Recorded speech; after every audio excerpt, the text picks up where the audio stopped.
Bonjour Sanji, merci de m'accorder cette interview pour Spiritualité Magazine.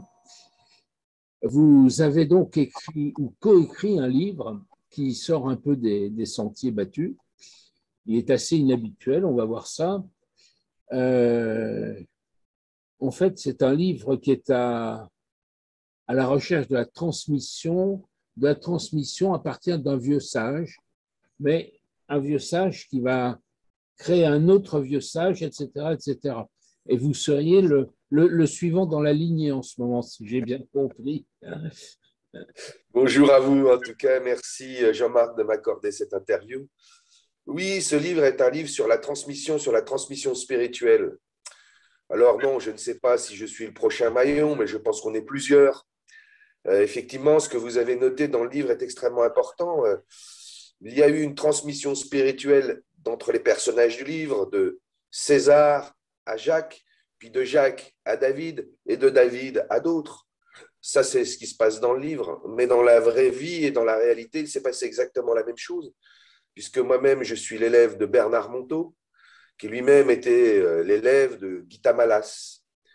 Et j'ai comme espoir qu'un jour, moi aussi, j'aurai des élèves à qui j'aurai la chance de transmettre ce que j'ai appris auprès de mon père spirituel, qui est Bernard Monteau, qui lui-même m'a transmis les messages et les secrets spirituels qu'il avait appris auprès de Gita.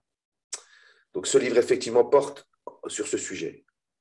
D'accord. Des secrets, vous avez dit.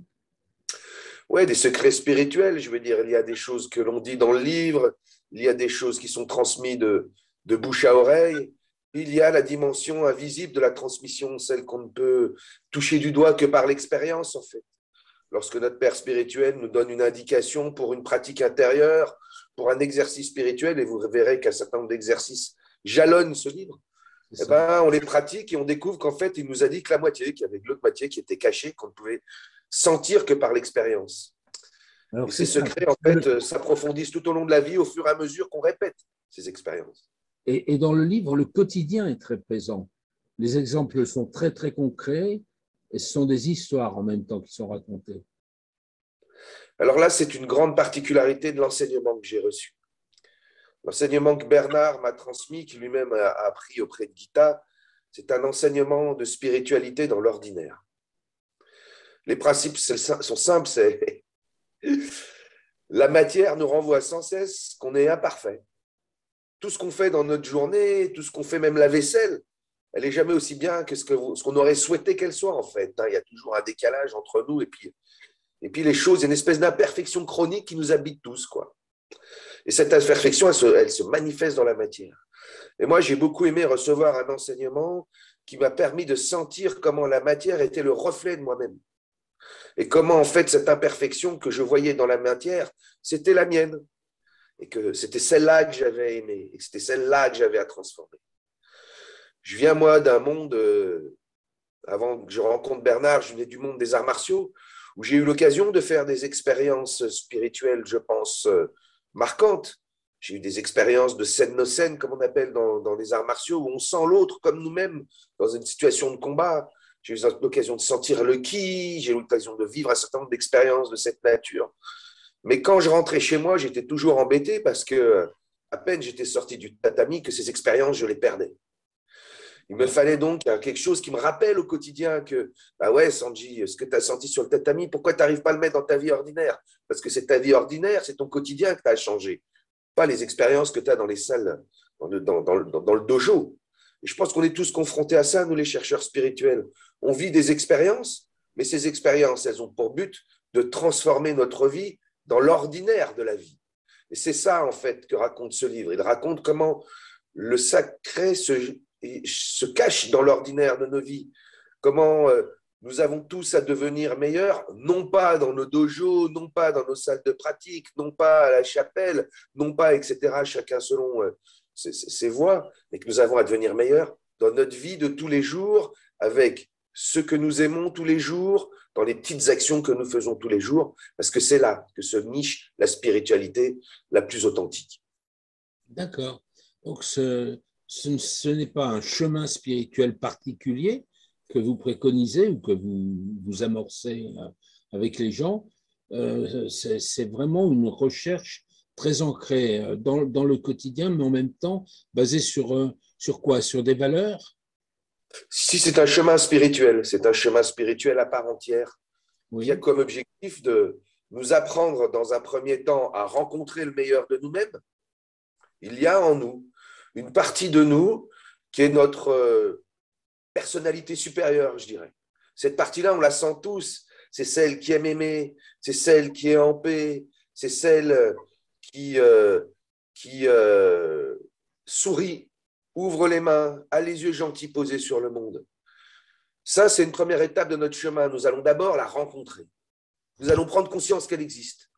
Puis un jour, on aura envie qu'elle soit plus présente dans notre vie. Puis un jour, on aura envie d'y résider en permanence. Parce que se sentir meilleur, c'est toujours plus agréable, ça nous rend toujours plus vivants que de se sentir dans le pire de nous, quoi. c'est Personne... la structure du livre là dont vous parlez. Exactement la structure du livre. Donc, je dirais que si, c'est un chemin spirituel qui a pour objectif de vous amener à vous transformer intérieurement et à vous faire vivre de façon permanente dans le meilleur de vous. Peut-être même d'ailleurs à mourir dans le meilleur de vous. Il y a en nous une possibilité de vivre en permanence avec le sourire, les yeux gentils et les mains ouvertes. Et ce livre parle de ça, et notre voie spirituelle est basée sur ça. Alors là où vous avez raison, en revanche, c'est que nous avons deux temps. Nous avons des temps de pratique, nous nous retrouvons pour pratiquer ensemble, et nous pratiquons une assise immobile, qui est d'ailleurs décrite dans le livre. En silence, nous nous asseyons et nous rencontrons qu'une seule chose, c'est en permanence, ça parle de nous dans notre tête et ça parle tout le temps. Et on ne peut jamais arrêter ce flux des pensées, en fait. Par contre, ce que l'on peut faire, c'est découvrir qui nous sommes à travers ces pensées, notamment rencontrer nos imperfections pour pouvoir les aimer et les transformer. Mais si nous sommes capables de faire ça dans l'assise, c'est pour que nous nous entraînions et que nous puissions demain le faire dans nos vies. Donc notre voie à nous, elle est à la fois dans des temps de pratique, qui sont des temps de rappel et d'entraînement du meilleur de nous, et elle est aussi dans l'ordinaire de notre vie, où ce que nous avons appris dans l'assise, nous essayons de le mettre là, aujourd'hui, dans ma vaisselle, aujourd'hui avec mon conjoint, aujourd'hui avec mes enfants, aujourd'hui avec mes collègues. Parce qu'au final, il ne suffit pas d'être croyant, il faut aussi être pratiquant. Voilà ce qui est important, en tout cas, pour moi. D'accord, c'est très, très intéressant et original comme approche. Alors, je voulais en venir à la structure du livre. Vous dites comment lire ce livre. Il y a effectivement à chaque fois quatre étapes. La première étape étant l'ouverture du cœur avec une histoire courte. Alors, effectivement, vous avez raison. Dans chaque. Donc, ce livre, il est structuré dans les quatre parties que nous avons dit, c'est-à-dire découvrir le meilleur de soi, le pratiquer, l'installer dans sa vie, et puis un jour résider dans le meilleur de soi jusqu'à la fin de ses jours. Et effectivement, dans chaque partie, il y a des chapitres. Et dans chaque chapitre, il y a effectivement à son tour quatre petites parties. Une première partie qui est une anecdote, une histoire de vie, donc, qui permet à César, le maître sage, le père spirituel, d'enseigner à son disciple, Jacques, un secret de vie. Dans des choses très ordinaires, et vous avez raison de le souligner, c'est je dois aller aujourd'hui faire mes courses, c'est ma journée administrative, je dois aller rencontrer des tas d'administrations, aller à la banque, aller au supermarché. Comment je vais faire de cette journée une journée de bonheur plutôt qu'une torture? Et César va enseigner à Jacques comment faire. Et c'est pour le lecteur très intéressant aussi parce qu'on se souvient du coup de cette histoire. On relit le fond de la question avec une histoire très, très concrète dans laquelle on peut se projeter. Ben, c'est ça. Et puis, il y a un autre truc aussi qui est important, c'est nous sommes tous nous-mêmes à la fois des Césars et à la fois des Jacques. Il y a en nous ce fond de sagesse. Et ça nous réveille quelque chose à l'oreille. On se dit, ah mais cette voix-là, là, c'est celle de César, mais c'est aussi la mienne, celle du meilleur de moi. Et puis, il y a Jacques. Jacques, c'est nous aussi. C'est l'homme ordinaire qui essaie de devenir un peu meilleur et qui interroge celui qui le guide en lui disant, mais comment il faut faire? Comment il faut faire? Et ça nous parle à tous. Et donc, il y a ces jeux qui sont proposés dans une bulle, d'ailleurs, comme une bande dessinée. Et ça, Voilà, c'est donc plus original également. voilà, donc il y a cette histoire-là donc entre César et Jacques, où César donne un enseignement à Jacques, et puis après, il vous est proposé à vous de faire une petite expérience, le temps que vous voulez, dans votre ordinaire de vie, qui est un résumé en fait de cette histoire. Il est proposé un jeu, un challenge, un petit défi, où il vous est suggéré à vous et vous. Et si vous essayez, qu'est-ce qui se passerait? Alors, il y a des choses amusantes. Vous en avez en mémoire, là, des jeux à nous Bah, par proposer. exemple, il y a celle que je viens de dire, celle qui se passe avec cette journée-là où Jacques va faire des courses, enfin toute une charge, toute une série de charges administratives auxquelles il doit faire face. Et César lui enseigne quelque chose et lui dit, tu sais, tu peux te faire de cette vie, de cette journée, une journée de bonheur ordinaire.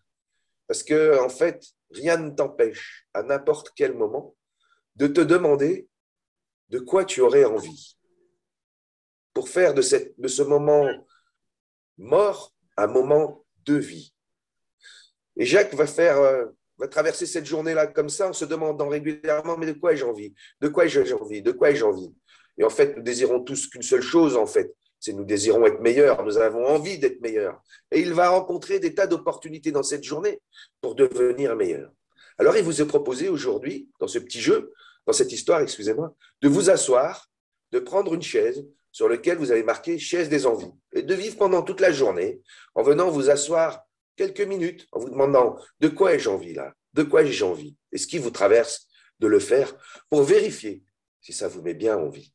Voilà un jeu qui peut se mener sur une journée et qui va sans doute vous lever plein de questions et qui est en fait une aventure pour faire de notre ordinaire un moment piquant. Vous avez réussi comme ça des aventures d'envie.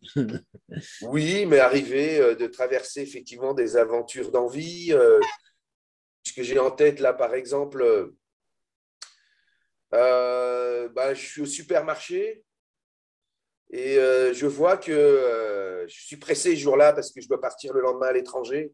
J'ai plein de choses à acheter avant de partir et je suis au supermarché, j'ai envie que ça aille vite et tout d'un coup, boum, je me retrouve à la caisse et que ce que je vois, trois gros caddies chargés devant moi et je vais être obligé d'attendre.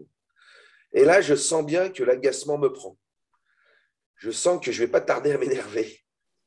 Et là, je me dis, mais qu'est-ce qui se passe, Sanji? De quoi est-ce que tu aurais envie? Et là, j'ai eu une envie soudaine, j'ai eu envie pendant quelques instants juste de déguster le silence, en fait.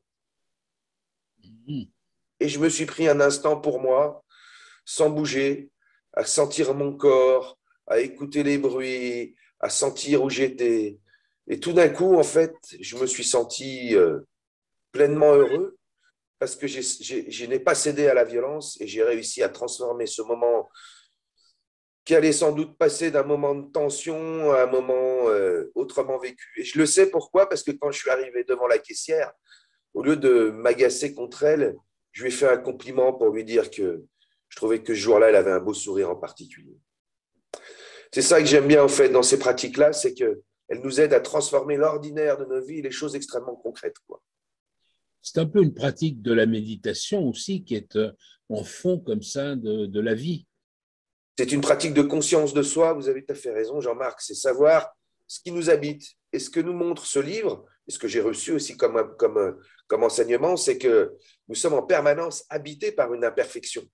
En fait, si j'étais honnête, je vous dirais que ce jour-là, là, quand je suis devant la caisse, je suis habité par une de mes imperfections. Je sais qu'il faut que j'aille vite et qu'il faut que je rentre vite parce que sinon, je ne vais pas tenir les délais. Mais en fait, si je regarde au fond de moi, ce n'est pas tellement le fait que je ne vais pas tenir les délais qui me pose un problème. C'est que quelqu'un m'attend et que j'ai peur qu'il me fasse des reproches en me disant « Mais t'étais où? Tu faisais quoi ?» Et ça n'a rien à voir avec les caddies qui sont devant moi et ça n'a rien à voir avec la caissière. Ça a à voir de moi à moi. C'est ça. Donc, il faut que je m'arrête à un moment donné, que je dise, tiens, ça y est, tu es dans une de tes imperfections, mon Sanji. Et là, c'est la suite de notre pratique à nous, c'est je me dis, mais quel petit garçon ça te rappelle? Et ça y est, je le vois, le petit garçon qui arrive à ma mémoire. C'est le petit garçon qui rentre de l'école et qui traîne un peu avec ses copains parce qu'il a envie de s'amuser et qui arrive une demi-heure en retard chez lui et qui se fait gronder par sa mère de façon assez violente. Et là, il faut que je m'arrête et que j'aille parler à ce petit garçon pour le tranquilliser, parce que c'est ce même petit garçon qui agite l'adulte d'aujourd'hui. Et il faut que je lui dise à ce petit garçon que c'était normal qu'il avait envie de jouer avec ses copains, que c'était normal qu'il avait envie de vivre, mais que c'était aussi normal que sa maman le gronde parce qu'elle s'inquiétait. Alors tout d'un coup, c'est plus un petit garçon victime et une méchante maman, c'est deux êtres qui s'aiment et qui ont envie de vivre l'un l'autre, qui ont chacun mené leur vie de leur côté et dont les deux imperfections se sont percutées. Alors je parle avec ce petit garçon, je calme alors mes pensées et je peux me tourner vers cette personne qui est à la caisse sans l'agresser, parce qu'en fait, c'est moi qui ai un problème avec moi-même, pas avec elle. C'est très éclairant votre exemple, et ce dialogue de soi à soi est permanent dans la méthode en quelque sorte que vous proposez. Tout à fait. Et c'est ça que nous apprenons et c'est ça que j'ai appris avec Bernard. Ce n'est pas être un parfait, c'est ça le cœur de ce livre. Ce livre, c'est de nous dire, vous ne serez jamais parfait. Je ne serai jamais parfait. Et on a tous en nous une envie de nous détordre en permanence pour essayer de ressembler à la perfection spirituelle. Mais en fait, on n'y arrive jamais. Et comme on n'y arrive jamais, on finit par se désespérer. Alors, c'est ça que j'ai beaucoup aimé. Je crois que c'est un des grands secrets que Bernard a reçu de Gita, c'est n'essaye pas d'être parfait, essaye surtout de voir tes imperfections et qu'elles te fassent sourire. Je dirais que ce livre, il parle d'une voie spirituelle que je qualifierais d'imperfection heureuse. Nous suivons, je suis un adepte, je suis un élève de la voie de l'imperfection heureuse et j'aimerais vous la faire connaître. C'est ça que dit ce livre. D'accord.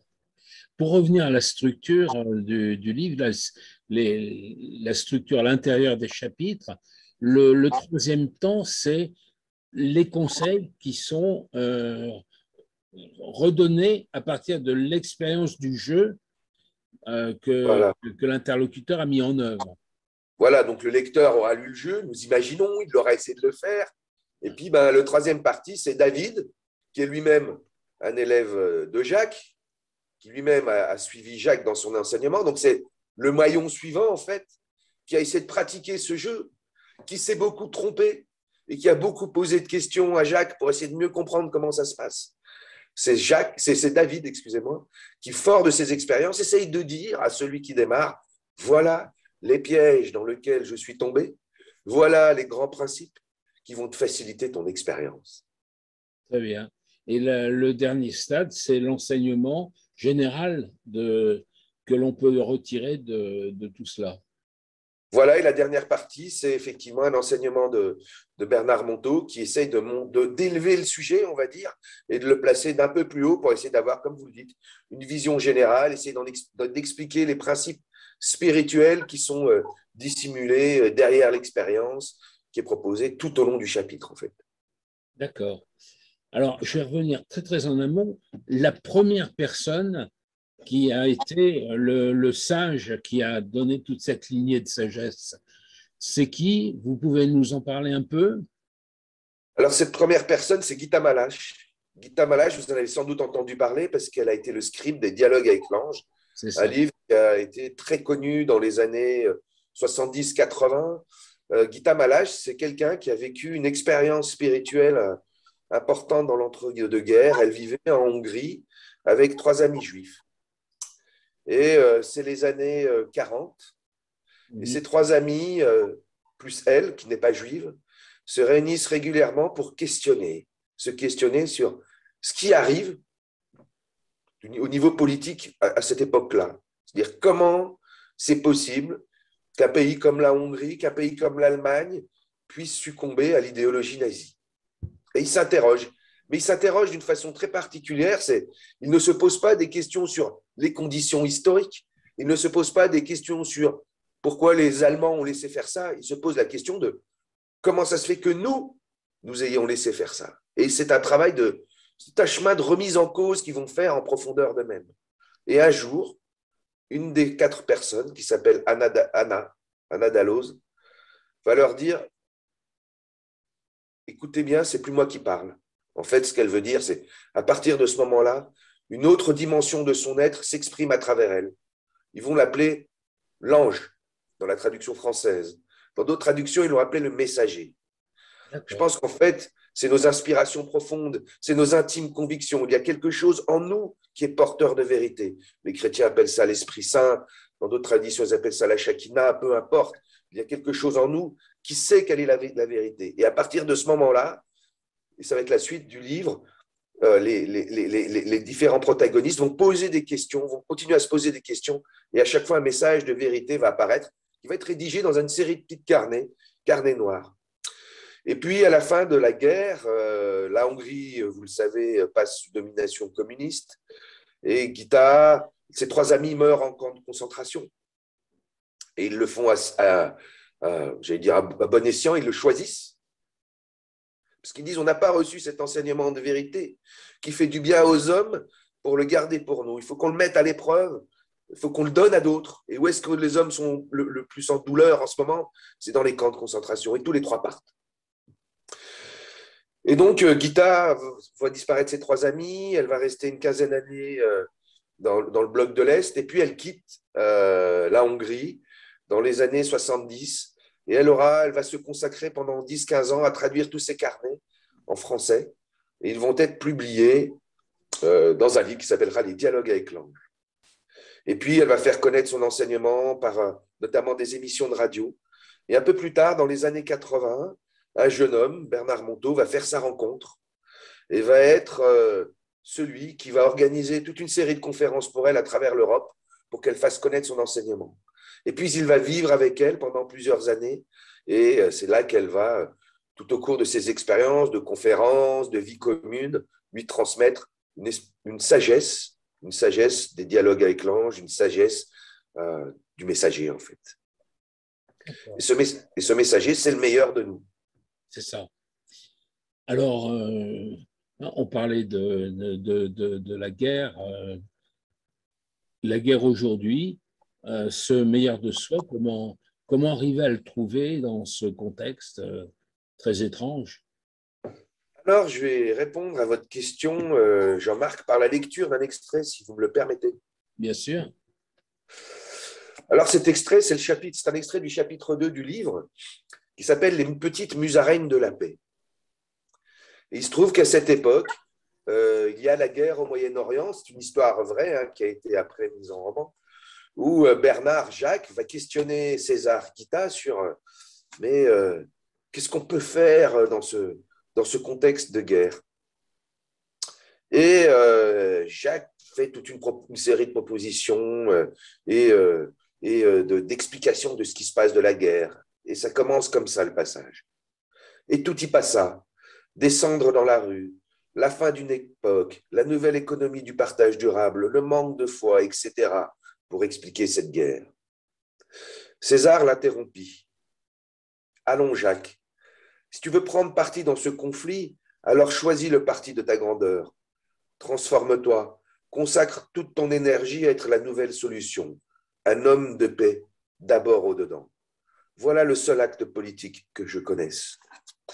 Et quand j'interrogeais Bernard sur ce que Gita voulait dire par là, il m'a dit 2 choses. Il m'a dit, tu sais, pour Gita, dans le monde, il y avait 2 grandes cuves. D'un côté, une cuve de haine, de l'autre côté, une cuve de paix, une cuve d'amour. Et chacun d'entre nous, selon les actes qu'il pose, remplit soit l'une ou l'autre de ces cuves. Et lorsque la cuve est trop pleine, eh ben, elle explose dans le monde, quoi. Et pour lui, la guerre, c'était quand il y avait des trop-pleins dans la cuve de haine. Et je pense que c'est vrai quand on y réfléchit. Si on pose un acte de... Prenons l'exemple suivant. Vous rentrez chez vous et vous faites la tête. Mais vous faites vraiment la gueule, quoi. Vous serrez les sourcils, vous serrez les mâchoires et vous prenez l'air mécontent.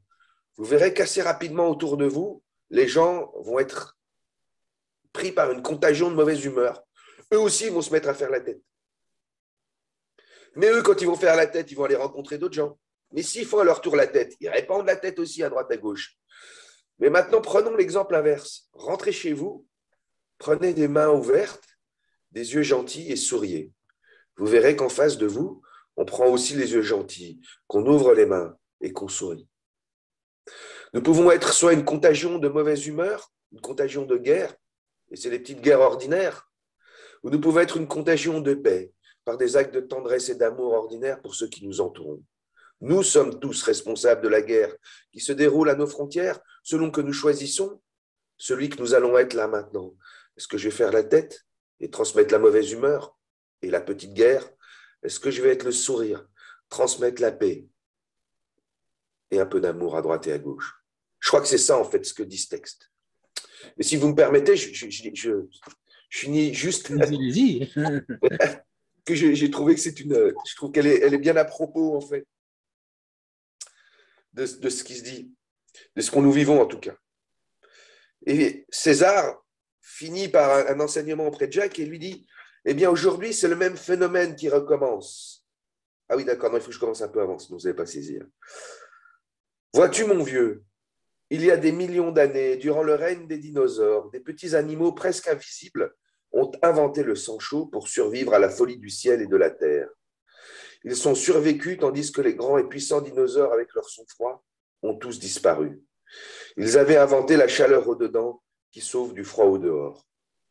Eh bien, aujourd'hui, c'est le même phénomène qui recommence, main otage au-dessus. Des petites musaraignes invisibles, des hommes et des femmes, par ici, par là, décident que leur faiblesse aimée pourrait devenir une source chaude de paix. Se peut-il qu'ils deviennent les nouveaux petits mammifères de l'esprit, les futurs géants de la terre, quand les dinosaures de l'intelligence froide seront détruites? Seuls ceux qui inventeront la paix au-dedans se sauveront de toutes les guerres au-dehors. Et je pense que c'est fort à propos avec ce qui se passe autour de nous aujourd'hui. Donc c'est nous la solution. Très fort, très bien. Je pense que l'on a fait un peu le tour de ce livre et qu'on a bien donné le ton de son caractère concret et de cet univers dans lequel on pénètre avec beaucoup de bonheur et beaucoup de concret et d'envie de faire à son tour aussi d'ailleurs. Voilà, j'espère qu'on aura donné envie à nos auditeurs de pénétrer dans le livre vraiment, d'y aller et de le pratiquer. Merci à vous, Jean-Marc, de me donner l'opportunité d'en parler, parce que c'est à la fois un livre, bien sûr, mais c'est aussi l'envie de faire connaître l'enseignement de quelqu'un qui tient beaucoup, auquel je tiens beaucoup, qui est Bernard Monteau. Et voilà, c'était aussi pour moi, ce livre-là, l'opportunité de rendre hommage à l'enseignement qu'il a fondé, qui, je pense, est un enseignement à la fois très ordinaire, vous avez raison, mais aussi très actuel, parce qu'il est adapté à nos vies. Merci beaucoup, Sanji. C'était très intéressant, très clair, très apaisant en même temps. Je vous Merci à souhaite une vous. très bonne journée. À vous aussi, Jean-Marc. À bientôt. À bientôt. Au revoir.